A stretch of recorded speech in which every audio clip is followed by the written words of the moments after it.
everyone, we are here to perform integrator using op-amp. The aim is to construct integrator circuits using an op-amp, observe the output with different input waveforms and study its frequency response. What is the apparatus that we need? We need the op-amp kit, we need the function generator, we need our CRO, and we need a bunch of wires according to our needs. Okay, now let's start. Let's look at the diagram carefully and start. So the first things that we do is connect 7 to plus 12 and 4 to minus 12 here. Alright, so since it is inverted in our diagram, so this 7 is going to minus 12, this 4 is going to plus 12, we can see according to the diagram.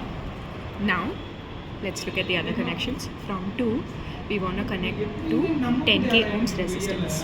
Okay, so this is our terminal 2 going to the 10k ohms resistance. Okay, over here this wire I've connected from here to here. The other side of 10k ohms resistance, this we will talk about that later because we have the common terminals, common point for that. Okay, now I want to connect this, the feedback loop which is coming from the resistance and capacitance. Okay, so 100k ohms resistance is over here. We take from 2, it is going to 100k ohms resistance. The other side of 100k ohms resistance going to terminal 6. Okay, now the other thing, capacitance 4.7 kpf, kilo picofarad. So from 2 I want to connect to kpf one side, and the other side should be going to terminal 6, right? Okay, that part is done. Now we have the other 10k ohms resistance that is connected from 6. Okay, so let's just keep in mind not to get confused between this and this 10k ohms resistance. Okay, so from 6 we have this to the 10k ohms resistance, the other side is ground simply. Okay, now let's introduce our function generator, channel 1 and channel 2 of CRO. So function generator is over here. So the positive of function generator we have connected to the positive of CRO together, and this is with the common point, it is going to the 10k ohms resistance over here. We have to be very careful which 10k ohms resistance we are connecting to. It is the one whose other side is connected to terminal 2. Okay, now negative of all the things that we are using, all these contact probes.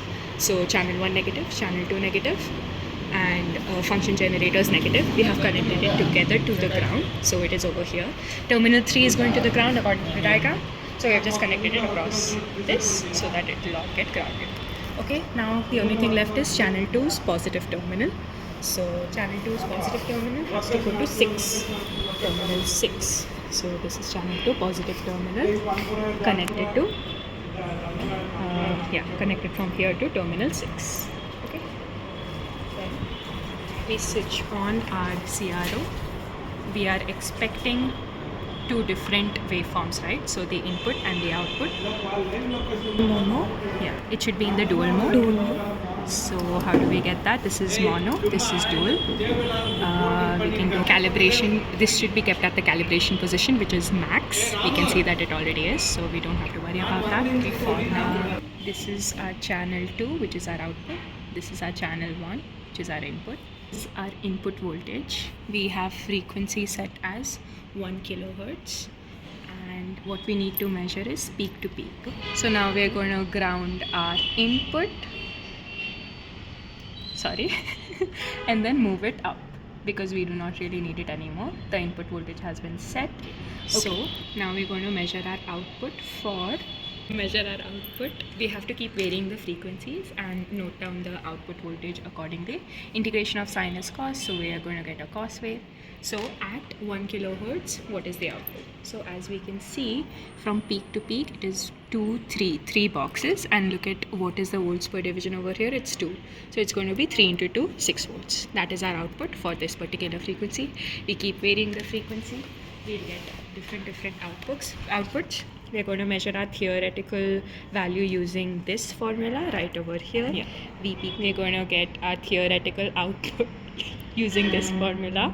V0 is equal to, or VO is equal to VPP by 2 pi F R1 into CF. So the only thing that's going to change here is F, right? So we will notice that as we keep increasing the frequencies, the values will, the theoretical and experimental value it will keep getting closer and closer. We do the same thing for square wave input and get the output, triangular wave output, because that's the integration of the square wave. And then we are going to plot these two on this graph. Okay, so now for a sine wave input, we have the cos wave output. Now we are just going to measure what the value of VO is, or V0. Okay, so as we can see, we have it from peak to peak. Yeah, first let's check the frequency. It is set at 1 kilohertz. Okay, so for 1 kilohertz, we had also measured the V input value, VPP, which is what we call that, and that was coming to be 2 volts. Now we're going to measure peak to peak distance. So it's, as we can see, it's 1, 2, 3 boxes, and over here, if you look carefully, it says that it's 2 volts per division. So we're going to multiply 3 with 2, and our result is 6 volts. That is going to be our V output for this particular frequency. We keep varying the frequencies, note down the output values for the different frequencies that we have, manually varied, and then we can plot our graph accordingly. Note down. Similarly, we follow the same procedure for the square wave. We change the waveform so that it says square. So we can see this is our input waveform. This is a square wave. Some part is cut off, but that we can visualize ourselves. And then if this is my input, I'll just ground it, send it up. This is my output. We can see after integration, this is our triangular wave output, which is the integration of a square wave. When we integrate a square wave, we are going to get a triangular wave, and hence this is the output. We do the same thing, measure the peak to peak distance. We'll get different values for V0. Compare these values with our theoretical values. As we keep on increasing the frequency, the values will get closer and closer, and at the frequency at which it matches exactly, that's going to be called cutoff frequency. Okay. So we are going to plot the voltage gain versus frequency in kilohertz. So this is for sine wave, this is for square wave. As we can see, for the square wave input, the output is a triangular wave. Why is that? Because when we integrate the waveform by clicking this button, as we can see over here, we have a cos wave, which is the integration of a sine wave. So then we just note the result that the cutoff frequencies and gain obtained for the sine and square wave are compared with the corresponding theoretical values. Right? So we have a particular value for which or after which the theoretical and experimental V output values begin to match.